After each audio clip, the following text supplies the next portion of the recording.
Olá, irmãos, graça e paz seja convosco.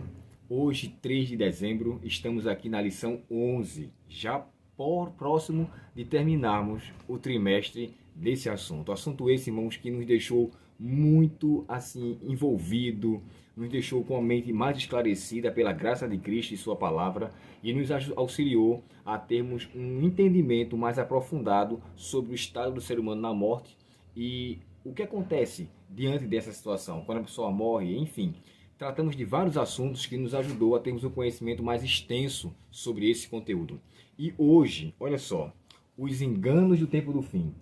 E o tema tem a ver com essas máscaras que estão aqui. Por que essas máscaras estão aqui na frente da lição? Observe que são 3 máscaras, né? Existe uma menor, uma do meio e uma maior. É como se, na verdade, a aparência, a maior, tá?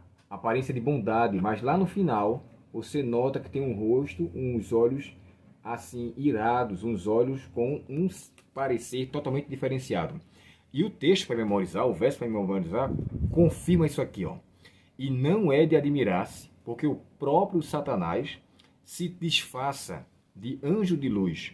Portanto, não deveria surpreender-nos que os seus próprios ministros se disfarçam em ministros de justiça. O fim deles será conforme as suas obras. Olha, nessa semana a gente vai estudar sobre vários assuntos, tá? Iremos estudar sobre o misticismo, experiências de quase morte, reencarnação, necromancia, culto aos ancestrais, entre outros. Vai ser de suma importância a sua audiência aqui. E vai ser interessante para que a gente possa entender um pouco mais sobre esse assunto. Agora, eu quero me demorar um pouco mais sobre o verso para memorizar. Quando fala assim, ó, e não é de admirar que o próprio Satanás se disfarça em anjo de luz. Esse termo, irmão, anjo de luz, irmãos, anjo de luz, é extraído lá de Isaías capítulo 14. Lembra-se de que quando é dito assim, como caíste do céu, ó estrela da manhã, ou estrela da alva. Dali, Jerônimo traduziu esse nome, estrela da alva, para Lúcifer, ou anjo de luz, portador de luz. Então, sabendo que ele antes era um portador de luz, ao ele ser vindo a essa terra, ou melhor dizendo, ao ele entrar no pecado, ou melhor, ele alimentar o pecado em seu coração, como está no livro de Ezequiel, né? Perfeito era nos teus caminhos, desde o dia que foste criado, até que se achou iniquidade em ti. Então, assim, o pecado sondou o coração de Lúcifer, o mal sondou em seu coração, ele o alimentou. Não existiu tentador para ele, ele mesmo alimentou em seu coração toda a malignidade que ele próprio nem sabia aonde aquilo iria lhe levar. Então, assim, Lúcifer, que antes era um anjo de luz, né, o nome que é dado, depois se tornou Satanás. Agora ele vive em mundo de trevas espirituais. Então aquele que era luz, agora passou a ser trevas. Porém, para com que ele tenha acesso à vida dos seres humanos, para com que ele tenha acesso a alcançar êxito na vida das pessoas, ele tem que se transfigurar. Ele tem que se transformar. Por isso que o texto fala assim, ó, ele se disfarça em anjo de luz. Portanto, não deveria surpreender-nos que os seus próprios ministros se disfarçam. Irmãos, uma expressão aqui, se disfarçar, quer dizer aparentar ser. Se existe algo que Deus muito se ofende, mas muito se ofende mesmo, é com a hipocrisia. É com a aparência de santidade sem tê-la. É como se você quisesse alcançar um propósito, mas para alcançar você teria que mesclar uma aparência. Isso aqui, irmão, essa expressão de disfarçar, ou melhor, essa expressão de quer dizer de aparentar, se leva em consideração também com aquilo que aconteceu na transfiguração.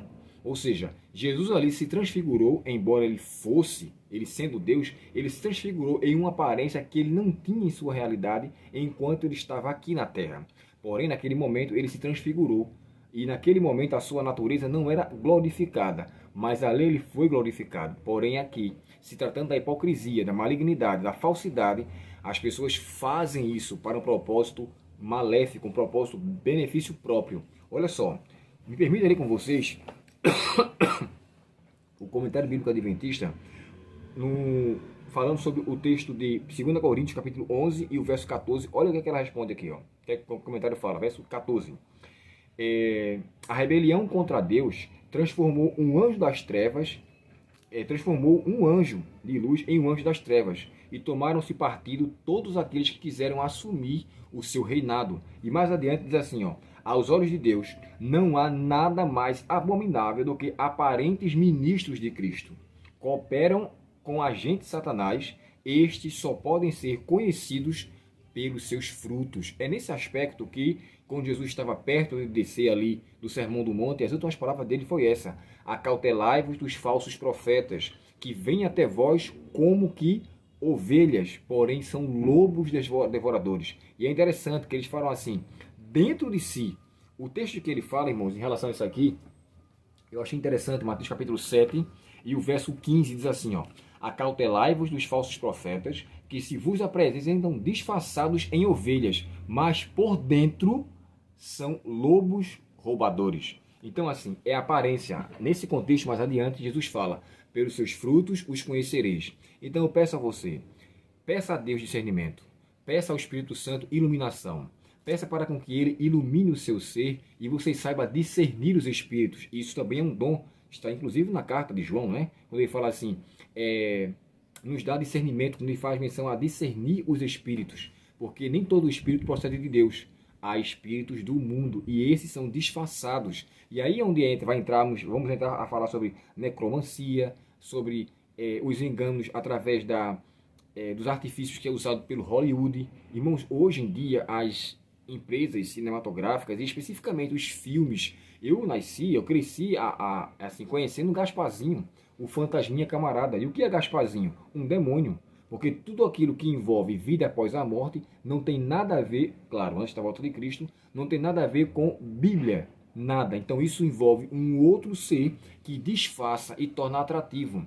Eu até peço permissão para falar para vocês, posso ser que alguns não gostem muito, mas um filme chamado Um Amor para Recordar. Esse é um filme que talvez muitos gostem, acham esse filme fantástico. Eu assisti esse filme há muito tempo atrás, porém no final do filme, o que é que acontece? A moça morre de leucemia, e quando ela morre, depois que ela morre, primeiro que o filme já começa com um jogo desigual, né? A moça era filha de um pastor, e inclusive se relaciona com uma pessoa totalmente descrente, totalmente incrédulo. Por favor, irmãos, não me veja como crítico, mas eu estou tentando levar você à consideração que o diabo trabalha em cima desses disfarces, dessas aparências de coisas que a nossos olhos demonstram ser bons, onde na verdade não são. Aí no final ele está caminhando na estrada e ele chega a escrever assim: o nosso amor é como um vento, nós não podemos ver, mas podemos sentir.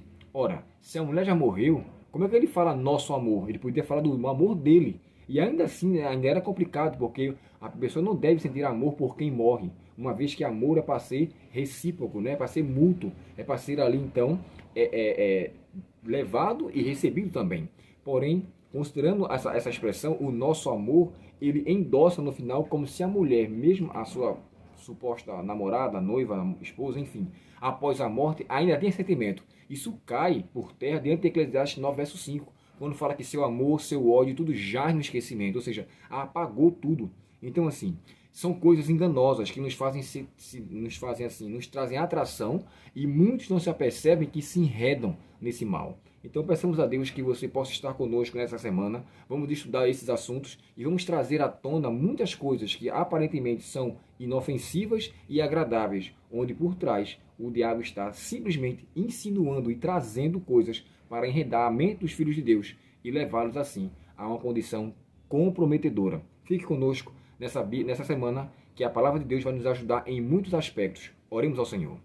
Querido Pai Celestial, te agradecemos, Senhor, pela Tua palavra e pelo conhecimento que o Senhor nos dá através dela. Por favor, Senhor, não nos deixe sermos enganados pelas sutilezas deste mundo, mas que através do Espírito Santo saibamos discernir o que é do Senhor e o que não é. E não permita, Pai, com que nós venhamos colocar em nossa vista nada daquilo que comprometa a nossa relação contigo.